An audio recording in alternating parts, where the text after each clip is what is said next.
Right, we're going to do a little step-by-step guide then on how I get my color grading done. So this is on Davinci Resolve. I don't know about the other ones. I use Davinci, so this is what we're going to go through now.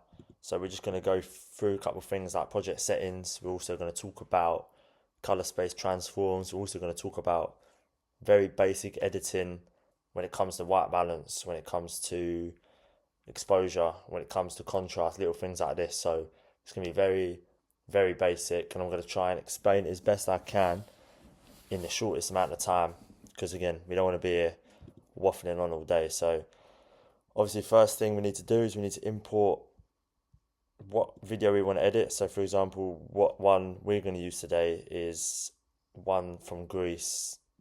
This is back in, God, when was this? This is back in like June, July. So we're gonna select the one we want. We're gonna go, don't change for now, because what we're gonna do is we're gonna go down to the bottom right here. This is our master settings here. So these are quite important because if these aren't set up correctly, the whole processing goes wrong. The when you get your phone up, it's not gonna look the same. So I like to keep it in 1920 by 1080 HD. It's the most cinematic. It's what Instagram will upload in, so we don't want to mess with that. I like to go 25 frames per second, 24 to 25. Again, my camera films in 25, so I just select the same. If you're doing Instagram videos like the vertical ones, the long ones like your TikToks and your Instagram reels, you want to select vertical. It just flips it around. And then again, it looks better when you export it. But we're going to do our one, which is landscape, so we're going to keep it like that. Color management, you want to keep it on DaVinci YRGB. That's just the simple one. And then because I'm personally on a MacBook, I want to be on Rec 709A for both of these. Again, I want to research more about the difference, but I just know, and from what I've learned, I've been editing on the Mac, so things that I've learned is keep it on Rec 709A. And then again, you don't need to mess with all the general options. You don't need to mess with anything else. Keep it as that, and then we save it.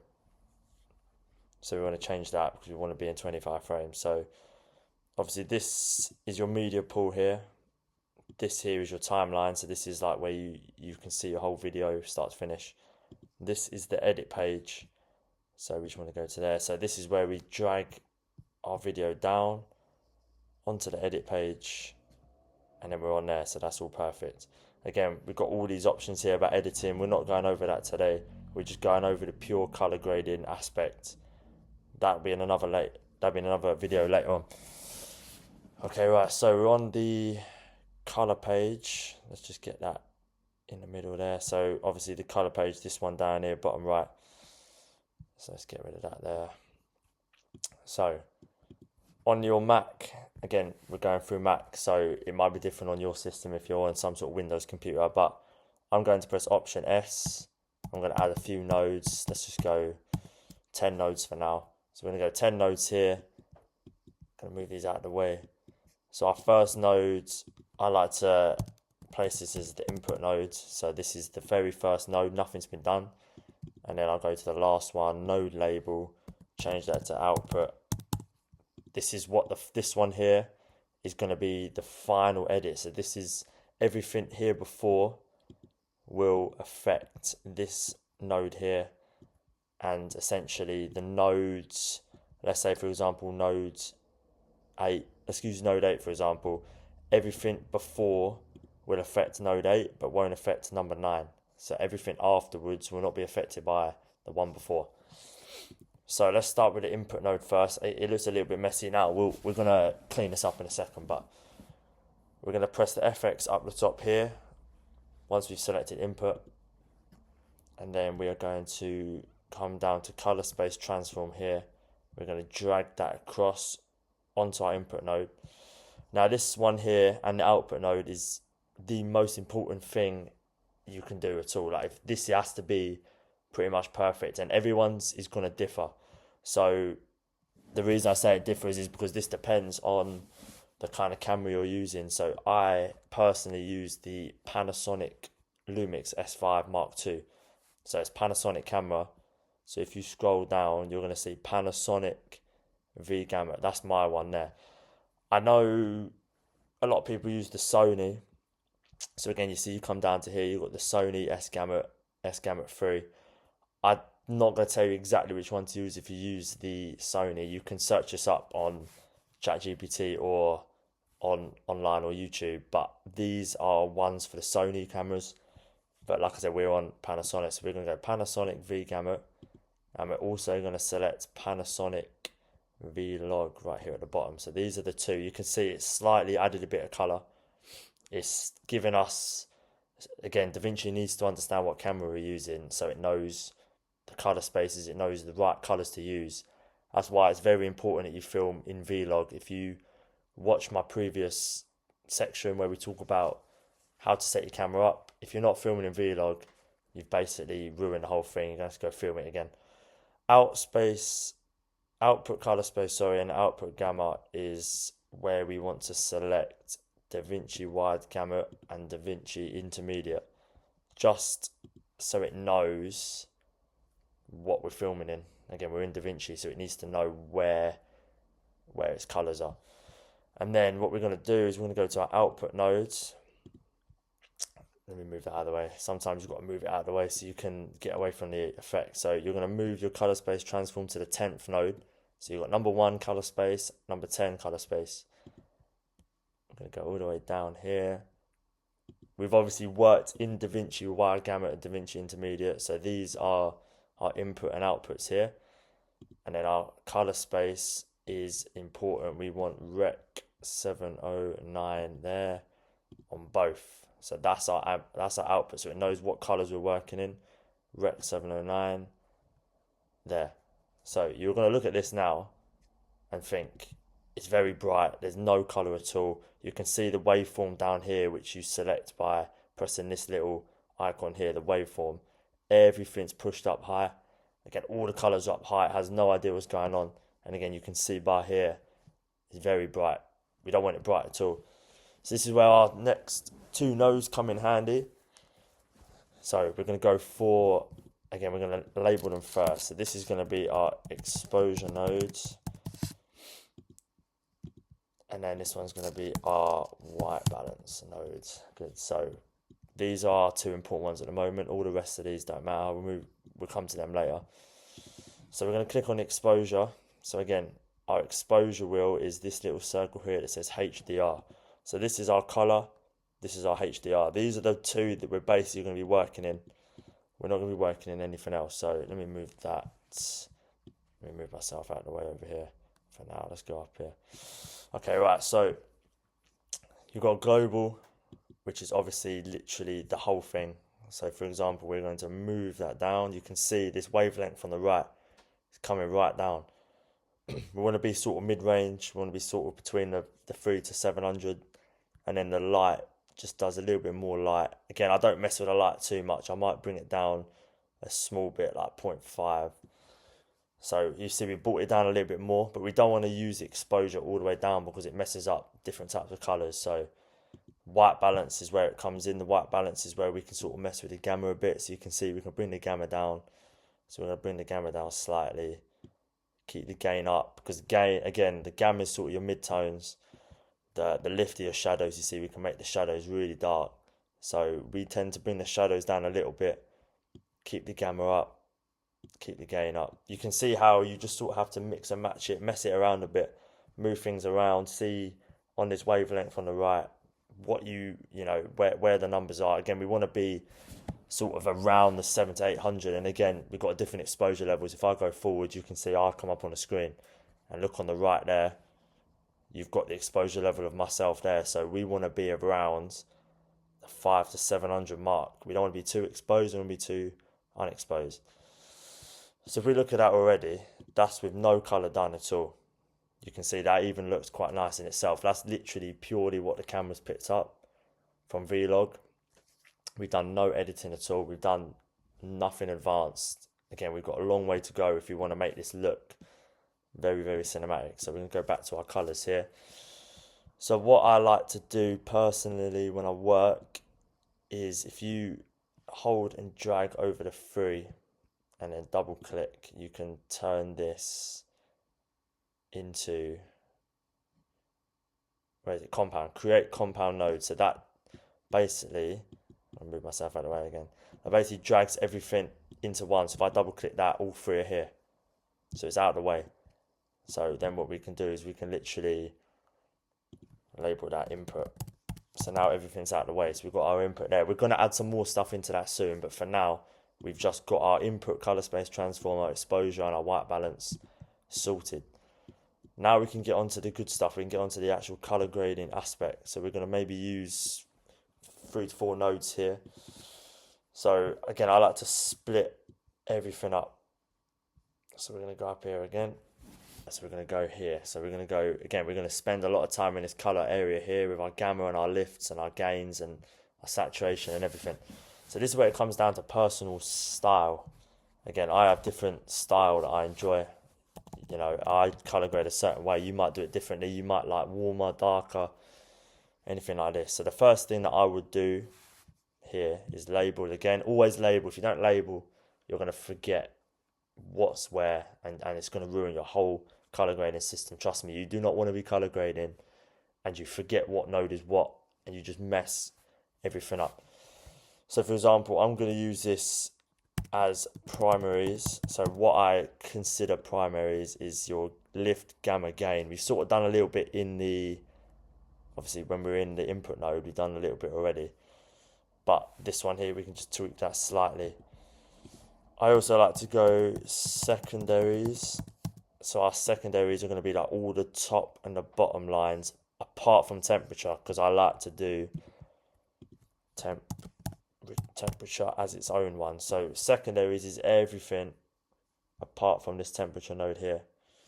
So again, the primaries, we're going to leave the primaries for now because the primaries are going to be done after I work with the secondaries. So I'm going to zoom this in a little bit more. So I like to bring contrast up. You can see the contrast just gives a little bit more color. So we've got a contrast up, and then again the pivot just sort of brings it back a little bit. So again, keep looking at that waveform on the right. We want to stay around that nice exposed area. So again, that's up there. I would probably look at this and think I want it a little bit darker in the shadows there. And then to counteract that, I'm going to bring the balance up. So again, I look at that, and again, because I like cinematic look, I like to drop saturation slightly. So I drop the saturation ever so slightly to about 45. So again, I look at that already. I think that looks quite cinematic as it is. If I play a little bit of the clip, you can see we're looking nice here. You've got the reds here looking nice. You've got little bits here. You've obviously got the greens. So at the moment, I'm looking at that and I think that looks quite nice. So we're going to go back to here. Now we want to add a little bit of temperature. So I like to be very warm in my color grade. So you'll see that. So I'm going to add a little bit of orange. Keep going to the orange. So we're going to start about 350. If you press this little second node here and then press up here, you can go full screen. So again, I've had a little look. You can see the difference in the color. If I go to here and turn it on and off, you can see, look, we're a lot warmer. There was a lot of blue in there. Now we're going a little bit warmer. Again, you're going to keep messing with this. You're going to find the right one by moving it up and down. And then again, you're going to find it nice. Right, so next one, we're going to go over to here.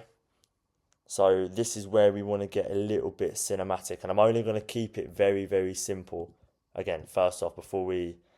Oh, let me press that. Sorry, Command Z. Sorry, Command Z, yeah. I thought I lost it all there. That would have been awful. If you press Command Z, you can go back. So what I'm going to do is I'm going to group these 3 nodes together. If it lets me do it. There we go. 2 of them, double click, create compound nodes. We're going to name this one here primary. Nice, so we're going to leave that there. Right, so we're now going to go into the film look. Very, very basic film look. So we're going to go here to here to here. Now, because we're working in the free version, I'm not going to show you things like halation and grain because that comes with the studio version, which you must pay for. It's about £300 for the whole thing. It's very expensive, but we're going to leave that for now because we do not need that at all. That is just to give it that final extra touch. So what we're going to do is we're going to go onto this node here. I'm going to bring it out of the way. So the way that I like to make this cinematic is I like to use an effect called glow. So glow is part of the free version. So you're going to come here, drag it to there, we're going to put the glow. So again, and nothing's happened at all. You haven't seen anything happen yet. Let's get out of the way. So what we want to do with the glow is we want to go to advanced controls here. Composite type, we're going to turn it to soft light. Look at that, we just dropped everything. So if I go to here, on and off, that was there, that's now. You can see we made everything very dark. We've given it a little bit of that cinematic look. Obviously, we don't want to be too dark. So that's where you come to the global blends. It's already at max. And we're just going to move it down slightly. So again, we're going to find that perfect look. So again, we're probably looking about just over halfway. So again, there's that there. All of this stuff here doesn't matter. And this bit here doesn't matter unless if you're working in Cineon. We're not working in Cineon. Again, this is the basic color grade. There's going to be more modules out that's going to go into how we work with Kodak nodes, how we work with LUTs. This is literally the most basic editing you can do to get the best out of your camera, because I guarantee, again, if you've got the Lumix or you've got the Sony and you've filmed in Vlog, your videos are going to look good as it is. So let's quickly let's label that as glow, just so we know. So that's that there. So again, we've got our primaries, we've got our inputs here, we've done our exposure and white balance. We have got our primaries where we've done our primary, which is all of this down here, the gammas and the lifts. The secondaries are all the tops, and the temperature is its own little node here. So what you can do now is you can have a look at this final edit here. You can think, do I want it a little bit more? Do I want it a little bit more? I'm going to move myself away. I've got to keep moving out of the way.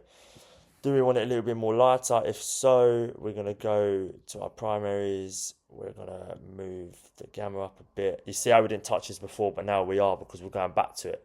We don't want to keep messing with the one that we've done before in our exposure nodes and our white balance. We're going to come to this primary one. Again, you can bring the shadows down slightly, bring the gamma up, gain ever so slightly. Secondaries, let's go small bit down there. Contrast it up a little bit, and then bang, then we're gonna have a look at that. So there we go. And then again, I might look at this again and I might think, right, the pavement's a little bit too light. So again, the pavement is in the exposure node because it's the light around that's pushing down. So if I then go to off of this, we're gonna go back to our input, we're gonna go back to our exposure node, we're gonna go to the HDR, we're gonna bring the light down slightly, and then bring our exposure down a little bit. And then again, you've gone too dark. So again, it's always a back and forth game. So then we're going back over here. We're going to bring our gamma up a little bit. Maybe the shadows need to come up a bit. Maybe go to the secondaries, bring the contrast down. Bang. Okay, right, let's have a look at that. So we'll go there. There we go. So if you've got the free version, you could literally upload this as it is now. Again, to me, this is not perfect, but this is so much better than what you see on the phone. So you've already made this quite cinematic. You've got to remember, we haven't done any skin tone. We haven't done any sort of film grain. We haven't done any sort of film look. We've got no LUTs on this. We've got very basic editing with gammas, with gains, with our lifts. This is very, very, very basic. So again, you look at this. Not many nodes here. We didn't even use these two here, so we can get rid of them. We've literally done 3 nodes in here. Your input, so remember your input, Panasonic V-Out, Panasonic Vlog, or the Sony if you're using the other camera. Make sure you select Davinci Wide and Intermediate, because that's the system we're working in. You sort your exposure out on the HDR nodes. You sort your white balance out in the color wheels. We're going to come out of this. Then you go to your primary work, where you've got your primaries, which again, you're messing with the lift and the gamma and the gain. Your secondaries, things like your contrast. You're going to work with things like your saturation, your pivot. You can mess with the hues a little bit. So for example, if you want to select the second bit here, you can select the circle and you can push right into the red, or you can push into the blue, you can push into the green. purple like this. So you can do that on its own. Obviously, or you can just move the slider here. It's a little bit easier.